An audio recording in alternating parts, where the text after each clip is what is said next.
Buenas tardes a todos.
Quanta gente?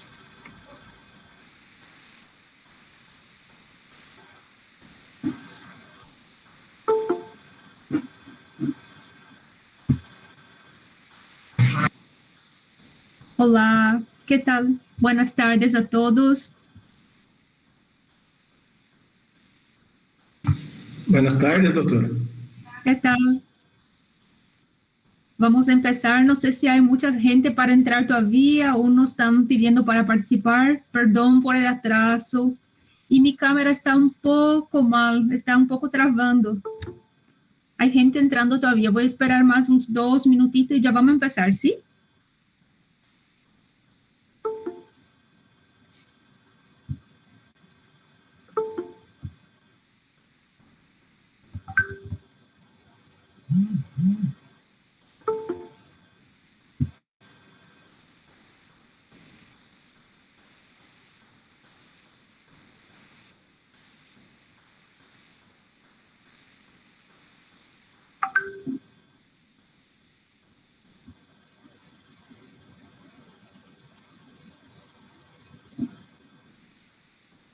Bueno, gente, buenas tardes entonces a todos. Vamos a empezar. Yo voy a presentarme, ¿sí? Después yo voy a empezar. Bueno, yo soy la psicóloga Dayana Surco, soy la hermana del doctor Danilo Surco. Voy a estar con la parte de psicología juntamente con ustedes. Creo que son 5. Mientras voy hablando, voy a permitir más gente que está entrando. Entonces voy a estar, creo que son 5 clases con ustedes. No sé si vamos a ser consecutivas o intercalar con el doctor. Vamos a ver todavía, ¿sí?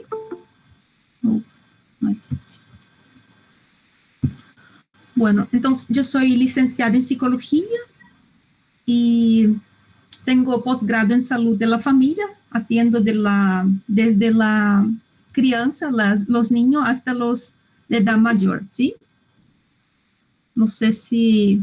Y también tengo especialización, un posgrado en dependencia química, tanto álcool como cualquier clase de droga también. No sé si alguien de la clase es graduado en psicología. En las otras clases tenía gente con la graduación en psicología también. Y bueno, yo trabajo en la psicología desde 2012, 2013 más o menos. Entonces algunos ya me conocen, otros no, pero cualquier duda pueden siempre estar preguntando, ¿sí? Hoy entonces es una clase más hablar sobre la historia de la psicología y también sobre un poquitito de cómo interactúa la psicología tanto con la medicina, con las personas, ¿sí? Un poquito de sus áreas de actuaciones.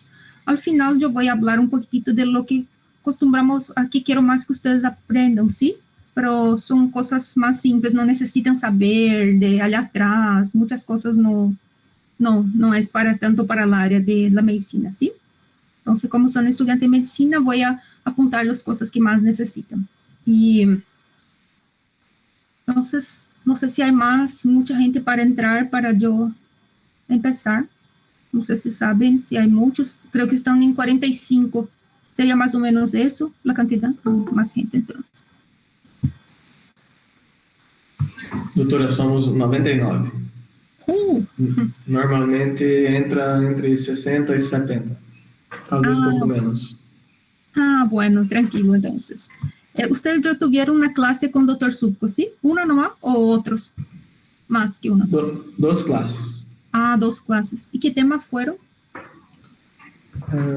Tengo que pegar mis anotaciones. No tengo en manos. Ah, bueno. Hoy entonces vamos, no, tranquilo. Hoy vamos a hablar entonces un poco de la historia de la psicología, los pensadores, los que contribuyeron para la psicología, ¿sí?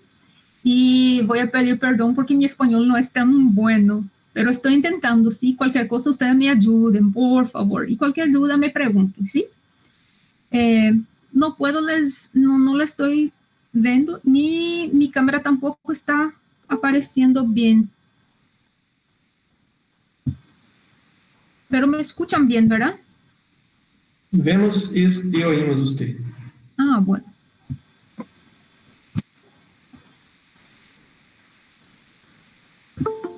Estoy solo esperando que hay más gente para entrar y están me pidiendo y ya empiezo.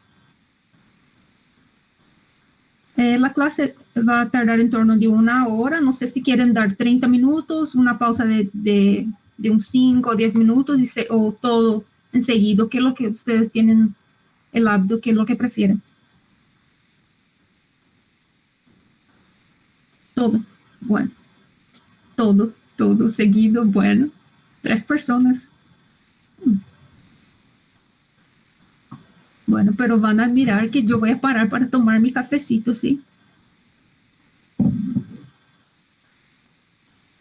Creo que, creo que ya, no sé si... Entonces voy a empezar, ¿sí?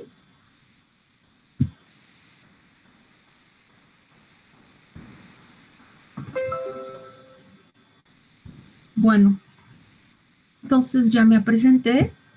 Entonces vamos a hablar un poquitito entonces de qué es la psicología. Entonces la psicología es el estudio de los procesos mentales y del comportamiento humano de acuerdo con la Asociación Americana de Psicología, ¿sí?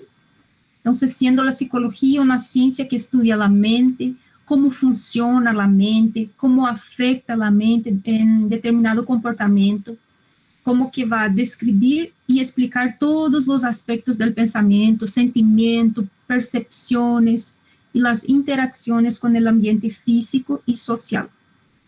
Entonces, es toda la forma que uno va a interactuar en determinada dificultad y todo, un duelo, entonces todo como cada uno va a reaccionar.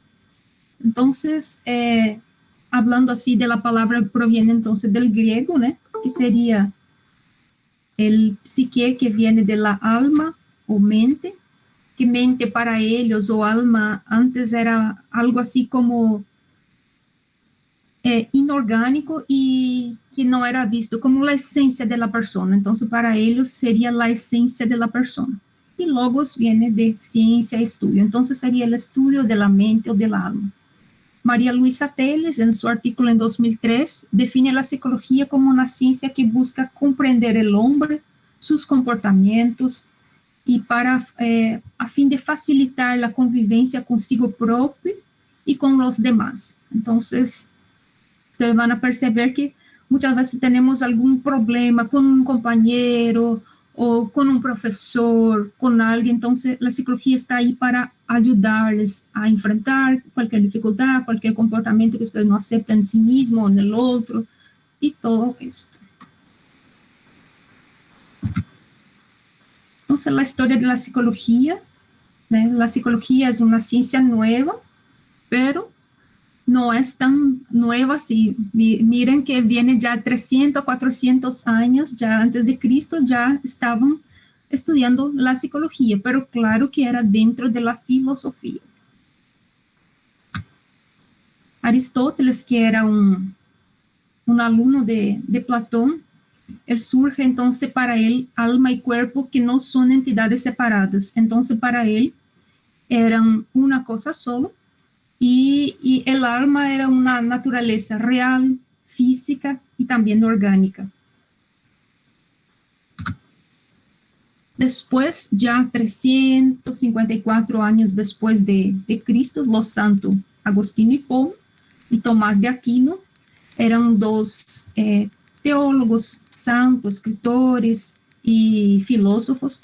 Entonces, ellos intentaban siempre explicar la razón mediante la fe y la fe mediante la razón. Entonces, ellos intentaban integrar las dos, siempre buscando mejorías también y traer más gentes para la Iglesia Católica, buscando siempre contribuir a esta expansión.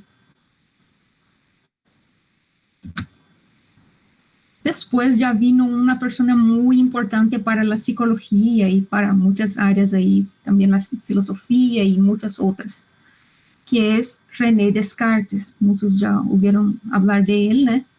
Entonces, para él era el dualismo. Entonces, la separación del cuerpo y la mente, creía él, que estaba compuesto por dos sustancias que estarían conectadas entre sí. Entonces, para él, no era algo único. Entonces, él ya cambió todo, desde la época de Platón, Aristóteles. Entonces, él cambió. Entonces, no era uno solo, eran dos. Entonces, cuerpo y mente totalmente separados. Ya Fechner, en 860, es un médico y físico, ¿no? Que era de la área de la experimental, tuvo entonces una abordaje psicofísica con el objetivo de demostrar la relación del cuerpo y el espíritu. Entonces, él hablaba que nosotros precisábamos pasar por experiencias para Disculpe, aprender. profesora.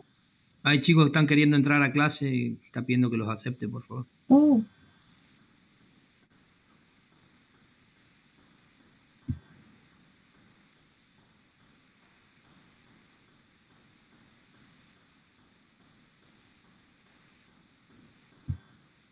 Ya, cualquier cosa me pidan que voy aprobando, ¿sí? Entonces, Fechner, entonces, él creía que teníamos que pasar por experimentos para aprender. Entonces, para él era experimental. Entonces, él creía que la luz tenía que brillar mucho para que nosotros nos dé cuenta. El ruido tenía que ser muy alto para que nosotros nos dé cuenta y después aprender a pasar por esos experimentos. Entonces, él era de la línea de la experimental. Después viene una persona que es muy, muy importante para la psicología, que es el médico físico y después también psicólogo, que es Wundt.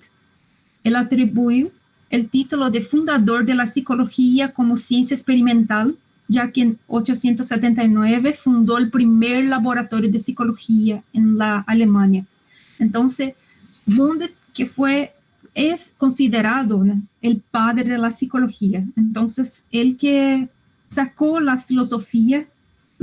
psicología de dentro de la filosofía y la tornó independiente. Entonces, se quedó una ciencia independiente.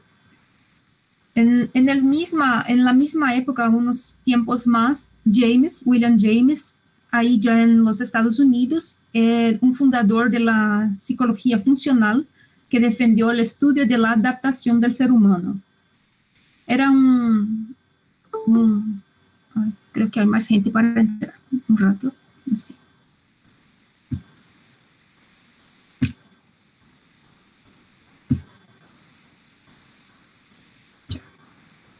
Entonces, Wundt, entonces, en Estados Unidos ya, entonces él, más gente.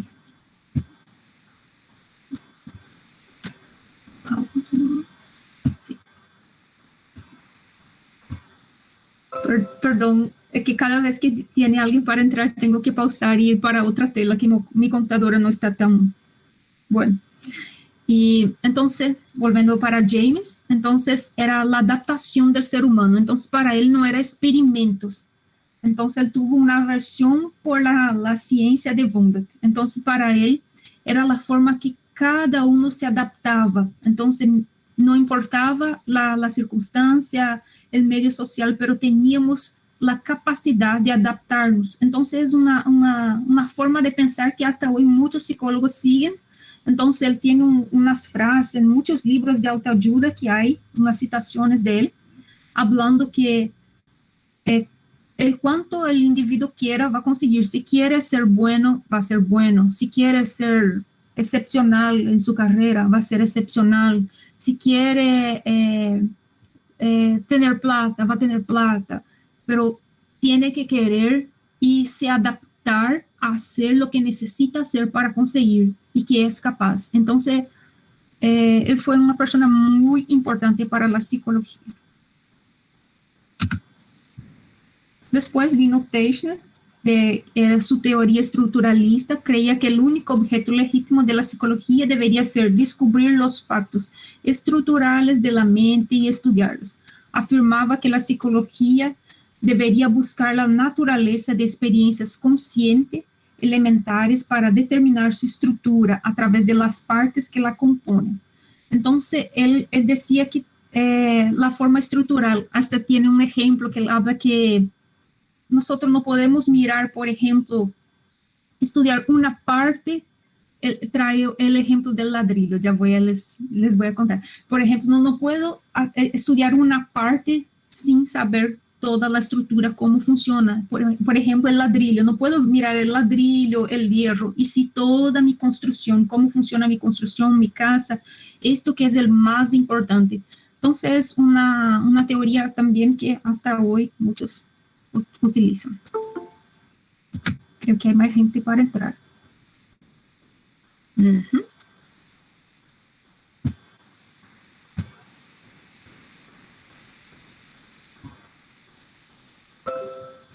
Después de todo de estructuralismo, dualismo, todos los otros, viene Freud, que es totalmente diferente, el diferentón, como nosotros hablamos. Entonces, él creó la psicoanálisis, que tiene como teoría las bases del inconsciente como factor que determina nuestras acciones, pensamientos y comportamientos. Entonces, lo que muestra un determinado patrón de comportamiento, ya que el ser humano tiende a buscar experiencias ya conocidas y que le deja contento. Entonces, él trae ahí unas cosas que mucho se habla, né, de Freud, que es la interpretación del sueño. Ahí yo puse acá una figura, por ejemplo, cómo se va a interpretar esta figura ahí, ¿verdad? Que habla que los sueños están relacionados con nuestros miedos, nuestros deseos. Entonces Freud, para él no era entonces ni comportamiento, ni mente, ni cuerpo, era totalmente el inconsciente. Entonces él habla así mucho su teoría de la psique, que sería el id, el ego y el superego, super yo, como se dice en español. Entonces el id son los... aquella parte que no tiene una regla ni un límite, son los deseos primitivos, todo lo que quiera el individuo va a hacer. Entonces es algo inconsciente. Ya el super yo o superego también es algo inconsciente, pero reprime. Entonces siempre va a ser la represión de todo, nada se puede, es prohibido. Y el ego viene como un mediador, que ya es un elemento consciente. Entonces el ego es algo consciente que va a hacer la mediación entre el id y el superyo. Pero esta clase de id, ego y superego, vamos a hablar también cuando vamos a hablar de psicoanálisis más en la próxima clase, o otra, no me acuerdo. Después viene Watson, que es un conductismo, y él tampoco creía en inconsciente, en mente, en nada. Para él todo era el comportamiento. Entonces, la forma que el individuo se porta diante de una situación. Entonces, su teoría, estudios eran basados en observar el comportamiento del ser humano frente a estímulos y reacciones. También es un experimento considerado antiético, conocido como el experimento del pequeño Albert. Entonces, ¿qué él hizo? En 1913, imaginen ustedes que él agarró un niño de 9 meses en una guardería y llevó para su laboratorio para hacer experimentos. No sé cómo era el código de ética antiguamente, ¿verdad? Pero le llevó y ahí hacía, ponía Disculpe, profesora, hay unos alumnos que no están consiguiendo ingresar al Meet. Ah, sí, tranquilo. Siempre que tenga puede hablarme porque a veces viene el mensaje, a veces no. Está bien, cuando tiene la mensaje yo estoy autorizando, pero tranquilo, puede avisarme, ¿sí? Entonces, ¿qué es lo que él hizo? Él agarró a este niño, Albert, de 9 meses, llevó a su laboratorio y hacía experimentos con este niño. Así, por ejemplo, ponía animales cerca del niño, próximo al niño, para ver si el niño tenía alguna reacción de miedo. Y como el niño no tenía reacciones de miedo ni nada, cuando Albert hizo sus... Solo un rato, voy a ver. Hay más gente.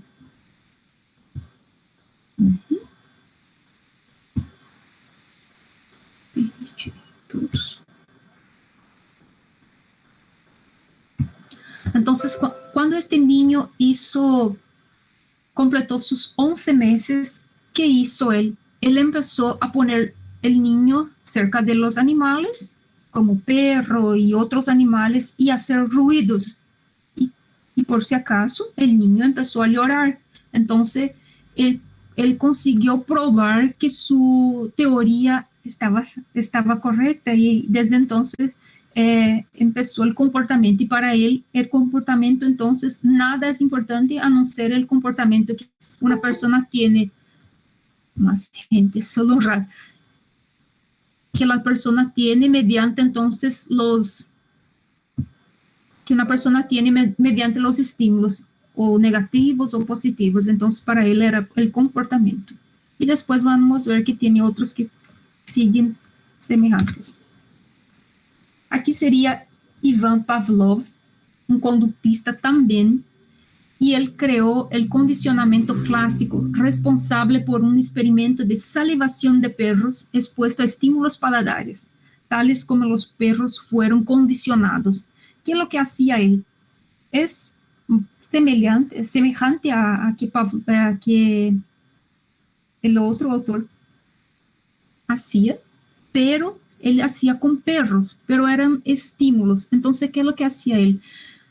No me acuerdo, un sino, no sé cómo se dice en español, pero era como un sininho, que él tocaba juntamente con la comida para que los perros salivasen. Y lo que él condicionó los perros era sacar la comida y solamente tocar el sino para ver si los perros también salivaban. Y con esto se consiguió probar que sí, que condicionó al perro solamente con estos sininhos. Campana, creo que se dice sinos, campana. Entonces tocaba la campana después de unos tiempos y solamente con la campana el perro ya salivaba. Entonces hizo su experimento también, condicionamiento clásico y comportamental de los perros primeramente. Después de mucho tiempo vino Kafka creando el método Gestalt, que es un método que se utiliza hacia hoy. Entonces trae el concepto que no se puede conocer el todo mediante las partes, pero es posible conocer las partes por medio del todo. Entonces, solo un rato, que hay más gente para entrar.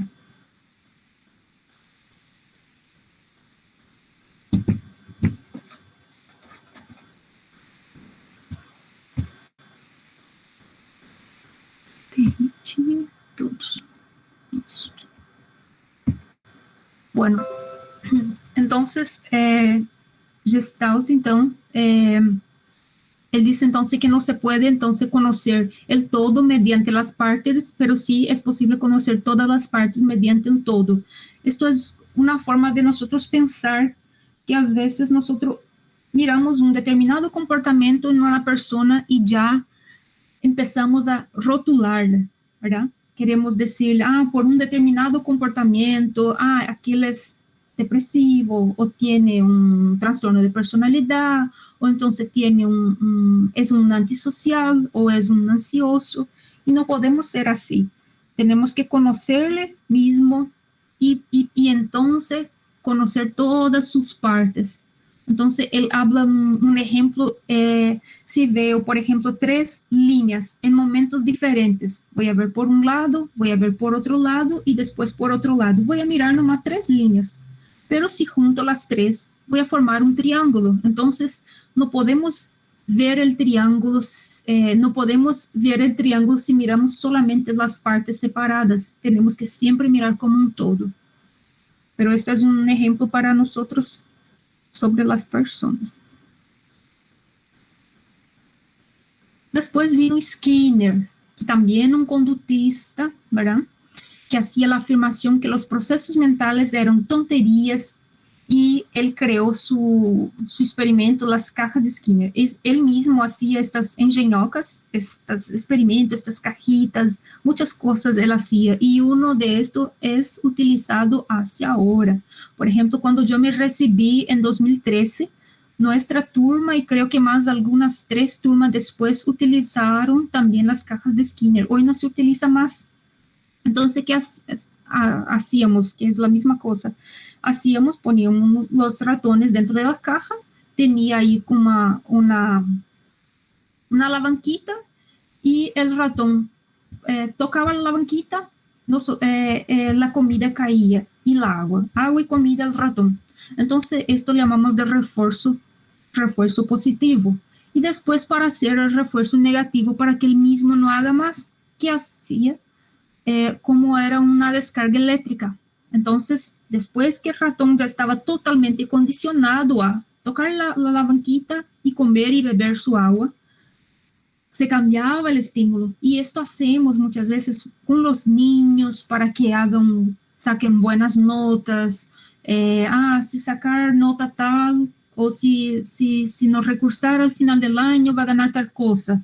Si recursar vas a perder tal cosa. No sacó nota buena, vamos a quitar tu celular, algún juguete, algo así. Entonces son refuerzos positivos y negativos. Es la forma de condicionar los niños y todo este.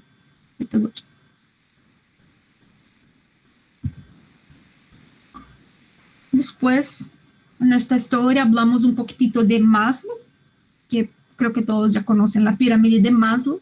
Entonces era un humanista que desarrolló la pirámide de Maslow basada en motivación humana, que implica en suplir las necesidades como factor indispensable para la autorrealización del ser humano.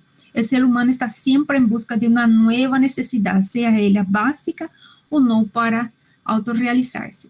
Entonces, ustedes miren ahí la pirámide, perdón, no puse la pirámide en español porque no encontré, entonces puse en portugués, pero no sé si hay, la mayoría creo que son brasileños o no, ¿sí, verdad? Hay muchos paraguayos, señora. Doctor, en este grupo es medio a medio. Medio a medio, perdón. Otra pirámide en la próxima. Perdón. Bueno, medio a medio entonces. Entonces tengo que mejorar mi español. Bueno. Entonces, las necesidades entonces fisiológicas, que sería la respiración, la comida, agua, sexo, el sueño. Entonces, todo esto son como mi base de mi pirámide. Y después se va a subir conforme mis necesidades. Entonces, hay algunas que nosotros vamos siempre a repetir. Por ejemplo, la base siempre vamos a estar repitiendo, pero el topo de mi pirámide o realización pessoal, entonces serían cosas que cuando llego no necesito estar buscando siempre esta autorrealización. Por ejemplo, ustedes buscan graduarse en medicina, después buscan algunos pasar en reválida, otros con AREN, en fin, y otros hacer su residencia y eso. Entonces, cuando llegan a este patamar, normalmente ya no se quedan, solo más un rato hay gente para entrar. Bueno, 59 personas.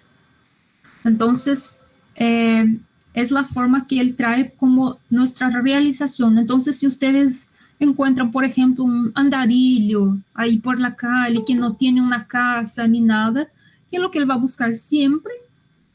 la parte de la base, que sería respiración, comida, agua y eso. No está allá preocupado con su realización pessoal allá arriba, entonces no está en el topo, entonces va a empezar de abajo.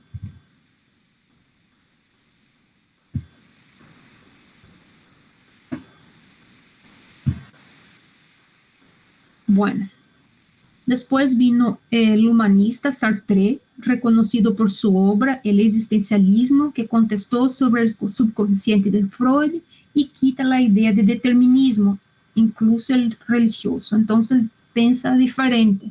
Entonces para él nosotros no somos lo que hicieron de nosotros, pero sí somos... Doctora, disculpe la molestia. Hay alumnos que quieren ingresar de nuevo y me están pidiendo para... Bueno, recién permití... Ay, ya hay más gente. Ya. Siempre puede avisarme si a veces vienen mensajes yo enseguida, pero a veces no vienen. Entonces, para él, no somos lo que hicieron de nosotros, pero sí lo que hacemos con lo que hicieron. Entonces, un ejemplo, hay aquellos niños que sus padres le peleaban cuando chico, entonces no es porque sufrieron en su infancia que necesitan pelear con sus hijos también.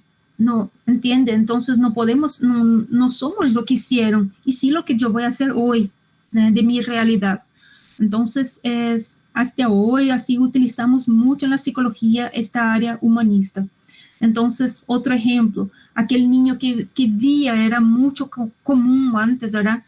Miraba a su padre pelear con su mamá y le tocar y todo. Entonces, no es que él va a ser el mismo cuando va a crecer y tener su señora. Entonces es la responsabilidad, no es lo que me hubo en mi pasado, la culpa, se quedar ahí por la culpa y traer esto a mi presente, no, pero es mi responsabilidad lo que voy a hacer de mi presente, no importa lo que me pasó en el pasado. Entonces para él es esto. Bueno, aquí serían las ramas de la psicología. Esto es un tema así que vamos a hablar en las otras clases también. Yo solo traje los tópicos, voy a explicar un poco, pero psicología general, entonces sería la psicología en todo, la parte, que tanto hospitalar, clínica y todo. La clínica, que es mi área de actuación, yo trabajo más en la clínica, y ahí atendemos tantos trastornos, depresiones, ansiedad, el niño con ludoterapia, psicoeducación, la social, más en las cuestiones sociales, ¿no? Juntamente también muchas veces se trabaja juntamente con no me acuerdo cómo se dice en español, pero más en las cuestiones sociales, y la jurídica, que es más relacionado a salud mental, ¿no? Hacer la evaluación mental del acusado normalmente, la educación relacionada con el aprendizaje del niño, la interacción, cómo interactúa con los colegas, con su profesor, y también cómo él aprende, es la forma de aprender. Entonces todo eso también trabajamos cuando estamos actuando en la educación. La forense está más relacionado a pericia, entonces a prueba, buscar pruebas, más en áreas periciales. Y del sport, disculpa, hay gente todavía que quiere entrar. Tranquilo. No, también, hay uno. Si podés actualizar, hay Alex también y varias otras personas que me están escribiendo que están mandando, y creo que no se está actualizando nomás la página. Seguro, ahora acabé de permitir para uno más, pero siempre me avise cuando necesite, un rato pausa y voy a poner, ¿sí? Entonces, perfecto. La psicología del deporte va a trabajar entonces un ejemplo. Yo hice mi tesis en el voleibol, en la equipe de voleibol de Foz, de Iguazú. Entonces, cuando hicimos nuestra tesis, trabajamos la ansiedad. Ellos tenían mucha ansiedad, no conseguían llegar a las finales, que se ponían todo nervioso y ya no conseguían. Y después que hicimos el trabajo y la tesis y trabajamos hacíamos unas prácticas con ellos, le orientando y trabajando formas de controlar la ansiedad, y llegaron a la final y consiguieron. Entonces es una área muy importante también, no hay mucha gente trabajando en la psicología del deporte, pero es muy buena para ver el rendimiento, porque a veces llega, siempre es normal, él va muy bien, cuando llega a las finales se pone mal por el nerviosismo, por la ansiedad. La psicología laboral es más relacionada a empresas, relacionada a la contratación y capacitación de profesionales también, entonces se trabaja mucho así. Y evaluación también, que hay mucha síndrome de burnout. Entonces, personas que acaban saliendo por incapacitación laboral, entonces hay el psicólogo ahí también para dar este apoyo. Y la comunitaria es semejante a la social, pero más en la área comunitaria, más en los barrios, más retirado. Entonces se trabaja la interacción del individuo con tanto su familiar y con la comunidad en sí.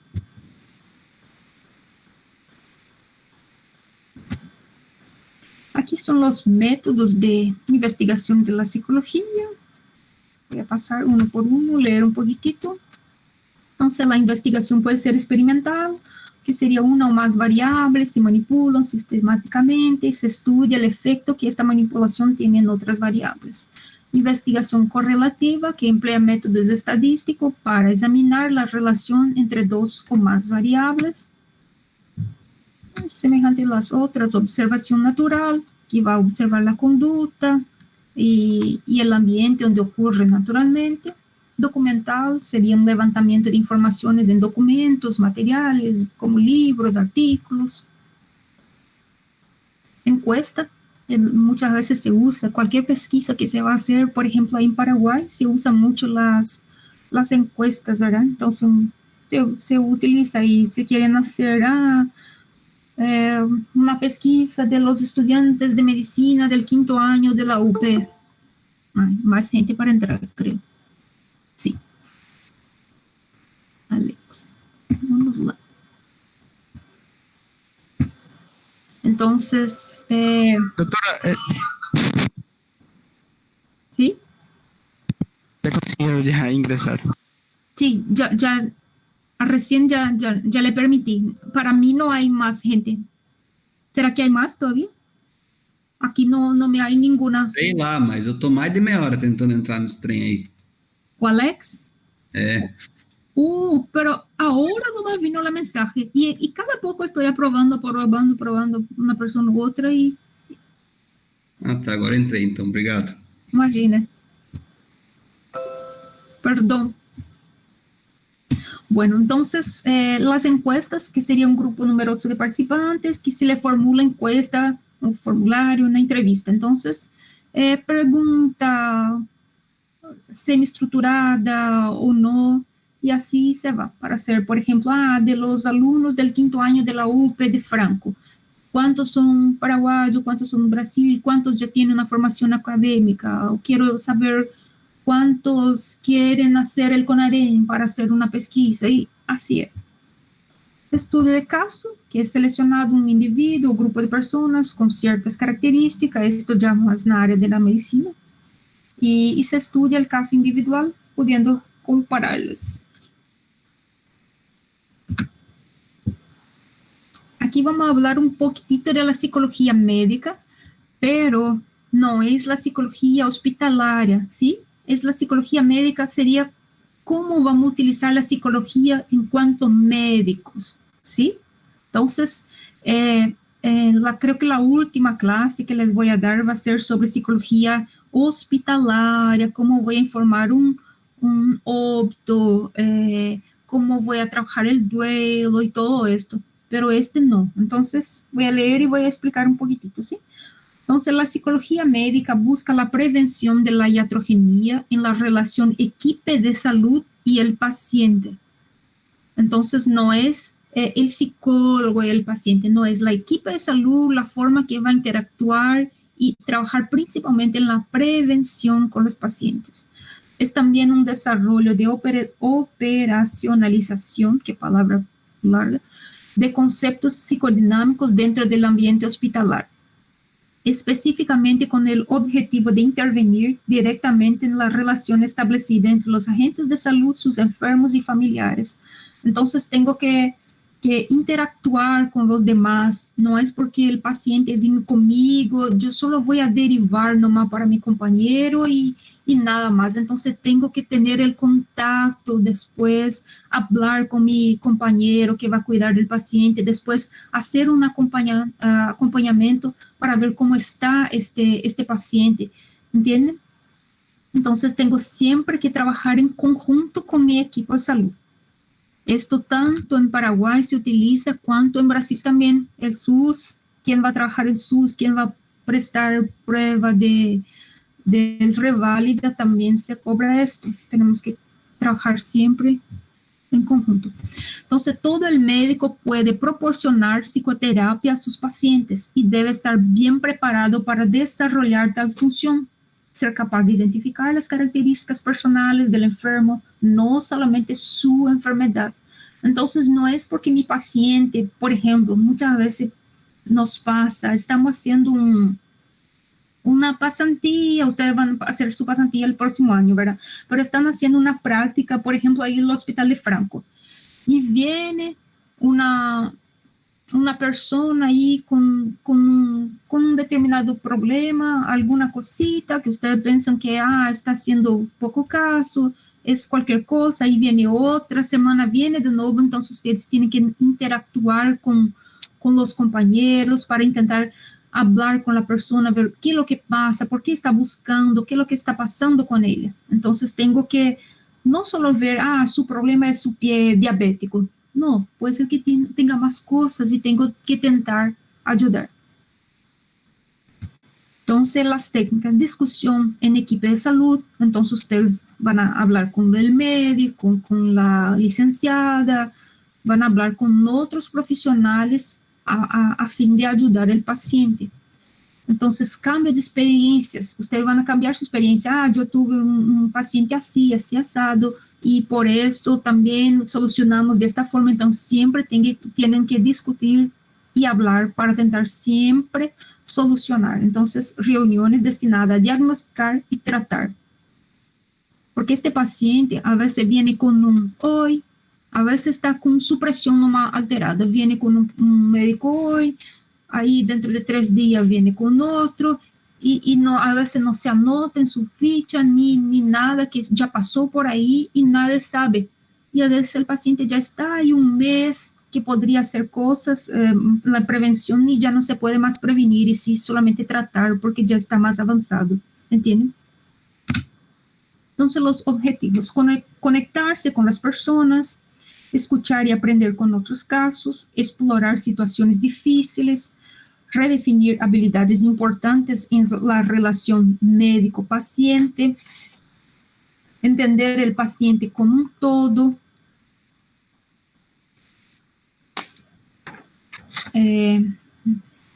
no solamente por su enfermedad, como yo les dije. Entonces siempre tengo que ver el paciente, la señora María, el señor Juan, y no, aquella lá que vino con su presión, aquella lá que tiene una diabetes, aquella que vino con su uña, con problema en su uña. Entonces no, tenemos que ver todo el paciente, cómo es su vida, cómo es sus hábitos y todo. Entonces, otra cosa, prevenir los desgastes por compasión. Cuando hablamos con otros profesionales, intentamos ayudar al paciente, nosotros no quedamos mal con esto porque hicimos nuestra parte, ¿entienden? Entonces, hablar con un médico, informar, todo esto viene a prevenir, porque es muy común médicos, profesionales de la salud llegar en casa mal porque pasó algo y no consiguieron solucionar. Entonces, esto vamos a prevenir.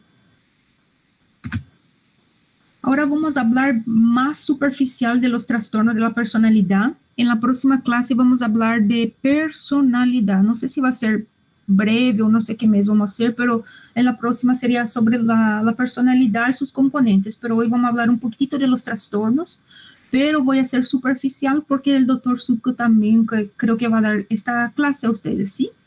Entonces, trastorno de personalidad. La definición, entonces, se define como un grupo de afecciones de salud mental en las cuales una persona tiene un patrón prolongado de comportamientos, emociones y pensamientos que es muy diferente de las expectativas de su cultura. Entonces, estos comportamientos interfieren con la capacidad de la persona a desempeñar las relaciones interpersonales, causando un sufrimiento significativo. O sea, la persona le pasa algo. Entonces, ¿qué es lo que esperamos cuando ocurra un duelo, por ejemplo? Que la persona va a quedar mal, hasta puede ser un duelo hasta los 6 meses, pasando de esto ya no condice con las expectativas, ya es patológico. Entonces, terminó con su pareja. Entonces, lo que se espera de esta persona. Pero cuando la persona tiene estos trastornos de personalidad, para ella es todo más, como voy a decir, más, la palabra en español, ella se enfoca más en el problema y no se consigue mirar ninguna solución. Entonces, es todo más así a full para ella. No sé cómo se dice en español la palabra, pero es más fuerte para la persona cuando ella tiene un trastorno. No importa la dificultad. A veces una persona que no tiene un trastorno de personalidad supera, lucha, busca, por más que sus problemas sean mayores do que una persona que tiene el trastorno. A veces un problema simple, pero la persona no consigue enfrentar solo. ¿Entiendes? Siempre que ustedes miran personas así, tienen un familiar, un colega, un amigo, tienen que derivar a un profesional de la psicología o psiquiatría, porque hay que tratar. Que la persona sufre y no puede muchas veces seguir trabajando, estudiando por estos problemas. Aquí están los grupos. Entonces, los grupos de los trastornos de la personalidad están subdivididos en grupo A, grupo B y grupo C. El A es el trastorno de la personalidad paranoide, de la personalidad esquizoide y esquizotípico, ¿sí? El grupo B, el trastorno de la personalidad antisocial, el límite de la personalidad o borderline, como hablamos también, personalidad histriónico y personalidad narcisista. El C, trastorno de la personalidad dependiente por evitación, el obsesivo compulsivo o TOC, como hablamos también.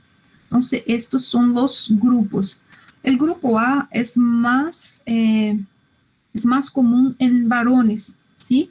Entonces, son personas desconfiadas, rencorosas, posesivas, tienen delirio de persecución, principalmente los paranoides, ideas delirantes, normalmente sospechan de infidelidad del parceiro sin tener un motivo. Entonces siempre están desconfiados, siempre tienen esas desconfianzas.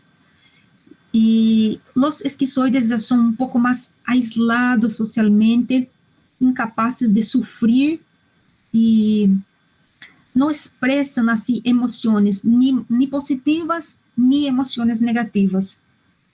Y los esquizotípicos también intentan relacionarse, pero no consiguen, tienen un pensamiento así, un lenguaje raro, así poco así común, y también son desconfiados, tímidos, y así son personas que así poquísimo se relacionan con los demás. Entonces son personas así que ellas sufren mucho. Yo tuve paciente que tenía el esquizotípico, sufría demasiadamente, hacíamos terapias, mejoró mucho, pero no es así, no tiene una cura, pero mejora en cuanto está siendo medicado.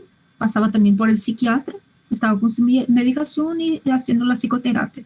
Pero son personas así que no expresan un amor ni siquiera por su madre, su padre, hermanos, nada. Buscan tener una relación así con un novio, novia, y es bien difícil la relación. Entonces, ni siquiera tienen sentimientos por animales, casi no se ve. es bien raro. El grupo B también es más común en hombres. Yo hablaría así más o menos 3 por 1 están las literaturas. Entonces son personas antisociales, violentas, incapaces de seguir normas, reglas, son impulsivas, no sienten culpa, no tienen arrepentimiento, así no tienen ningún sentimiento de culpa. Y dentro de esta antisocial entran los sociópatas y psicópatas. Los sociópatas serían personas que hacen de forma más impulsiva y acaban dejando así unos, así, dejan marcas que hicieron. Y ya los psicópatas, ellos hacen más de caso pensado, son calculistas, piensan antes de hacer algo, son muy así seductores. Entonces ambos así no son empáticos, son mentirosos, muy fríos. Y en los antisociales, por ejemplo, es muy común ellos usaren abusivamente del alcohol y drogas. El límite, que es el borderline, son muy, así las características así son muy inestables. Esto en todo, muy inestables. Entonces, tienen una conducta autodestructiva, casi siempre desisten de luchar por sí mismo, hasta mismo las terapias. Yo veo así que no siguen las terapias hasta estar bien, o mejor un poquitito y ya, salen de la terapia. Entonces no se cuidan, no se autoayudan. Entonces tienen un cambio brusco de humor, a veces son confundidos con personas con, por ejemplo, trastorno afectivo bipolar. A veces se confunden en el diagnóstico porque es muy semejante, pero lo que distingue es los cambios muy bruscos de humor. Entonces, otra característica de los límites son también un vacío. Siempre están con un vacío constante, casi nunca están felices. Cuando quieren algo y ganan, consiguen llegar lo que querían. Es una felicidad que muy rápida, así, enseguida ya no tiene más aquel sentimiento. Entonces ya están otra vez vacíos, infelices. Son también impulsivos y normalmente está asociado a alguna clase de trauma en la infancia. Los histriónicos es más común solamente este de los grupos B es más común en mujeres. Entonces, son aquellas personas que quieren ser el centro de la atención, tienen una conducta más dramática, teatral, son seductores, son influenciables y buscan muchas veces una aprobación a los demás. Y siempre sus relacionamientos así son muy superficiales. Ahí también tenemos el narcisista. Es un poco semejante, pero es más común en hombres, pero es semejante al histriónico, pero no en algunas cosas nomás. Por ejemplo, buscan también ser admirados a los demás, son egoístas, pero no tienen tanta empatía y no son tan seductores como los otros. Y son muy celosos también. Una característica de los narcisistas es ser muy celoso. Ahí vamos para el grupo C, el evitativo. Entonces, el evitativo, el nombre ya se dice, se va a aislar socialmente, es muy inseguro, medroso, no sé cómo ustedes dicen, medroso, temeroso sería la palabra, y baja autoestima, evitan cualquier situación que tenga un riesgo, tienen fobia social, no le gustan, por ejemplo, palestrar, presentar un trabajo cuando hay mucha gente, subir al auditorio, hacer alguna cosa así, como una conferencia, algo así, no les gusta. Entonces, ellos evitan, como su nombre dice, evitan cualquier situación que les deje desconfortables. Creo que alguien quiere preguntar algo. Tengo que salir de mi tela para abrir. ¿O no? No. Si quieren hablar algo, sí pueden usar sus micrófonos, tranquilo, ¿tá? El dependiente es también, no sé, es inseguro, ansioso. Casi todo el grupo C son muy parecidos, entonces son ansiosos, se esquivan de situaciones, no tiene tanto autocuidado, entonces son más sumisos también, y muchos están relacionados con la separación de los padres en la infancia. El obsesivo ya tiene una personalidad un poco más perfeccionista, es un poco más riguroso, sistemático, detallista, poco espontáneo, pero respeta muy bien las reglas y normas, muy diferente del antisocial, que no respeta ni una regla, ni una norma, nada. El obsesivo, ¿no? El trastorno obsesivo compulsivo, él respeta muchísimo, y en el trabajo es muy enfocado, y son un poco avarentos, aquella persona que no quiere gastar su plata, no quiere gastar ni consigo ni con los demás. Si conocen a alguien así, entonces, aquí es una breve explicación, pero ya les hablé, aquí también, ese también les hablé. Y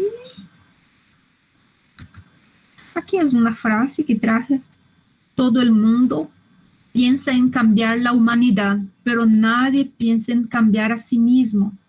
Entonces veo que mucha gente quiere cambiar algo, quiere cambiar allá, quiere cambiar acá, pero no piensa en cambiar a sí mismo, que es el más importante. La única persona que podemos cambiar somos nosotros mismos. Yo no puedo cambiar mi compañero, mi vecino, mi padre, mi madre, no puedo cambiar a mí.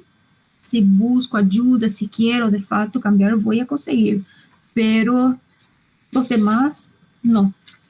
Gente, yo anoté unas cositas acá que quería que ustedes se recordasen de la clase. Sí, vamos a hacer una prueba, son más o menos lo que va a ser cobrado, ¿sí? No sé si alguien quiere anotar. ¿Alguien está me escuchando? Hola. Sí, doctora. Bueno, entonces ¿qué sería la psicología? Las ramas de actuación, ¿qué sería el trastorno de personalidad y sus componentes? Entonces, ¿cómo están divididos los grupos A, B y C? Sería más o menos esto de esta clase, ¿sí? No les cobro nada de los teóricos, de los pensadores de la psicología, no, ¿está bien? Solo estas cosas más o menos. Entonces, ¿qué es la psicología? Las ramas de actuación, ¿qué es un trastorno de personalidad? Y los grupos, ¿sí? Esto es lo que más se cobra, para que ustedes saiban, ¿sí? Hasta para identificar cuando llegue un paciente, para ustedes saber demandar, ¿sí? Derivar el paciente. Y muchas veces veo que no saben los médicos, muchos médicos que recién formaron, no saben, creen, por ejemplo, creen que es pichi, como hablamos en Brasil, pichi, no sé si ya escucharon, y no es. Cada uno se pasa por algo porque está sufriendo, nadie se va a cortar el pulso porque está bien, nadie va a tomar un montón de remedio para morir si está bien, no. Nadie va a querer pular del predio porque está bien. Entonces, nadie va a llegar con su presión a full porque peleó con su marido. Entonces, tenemos que demandar este paciente que llegue a un psicólogo, al psiquiatra. Entonces, esto quería que ustedes pensasen, ¿sí? Que es la forma de entender el paciente y derivar a su local, ¿sí? Sería más o menos esto, ¿no? Esto no. Doctora, vos hablaste de una prueba. ¿Cuándo va a cobrar esa prueba? Estos, normalmente cuando el doctor Suco cobra la prueba, entra la parte de psicología. Pero yo soy muy tranquila. No se preocupen. Ya entiendo. Sí, entonces, Gracias. cuando tiene la parte, porque nosotros ya estuvimos con las otras turmas, entonces yo también ya anoté a las otras turmas de los años anteriores, que son cosas más así que ustedes necesitan saber. Ustedes no necesitan saber quién fue fulano, no, ¿entienden? Las cosas más simples que van a necesitar en la medicina, ¿sí? No sé si tienen más alguna pregunta, quieren hablar algo, pero esto sería, ¿sí? Entonces, la clase se encierra. Acá dejo mi teléfono, ¿sí? Si quiere entrar en contacto, preguntar cualquier cosa, está tranquilo, ¿está bien?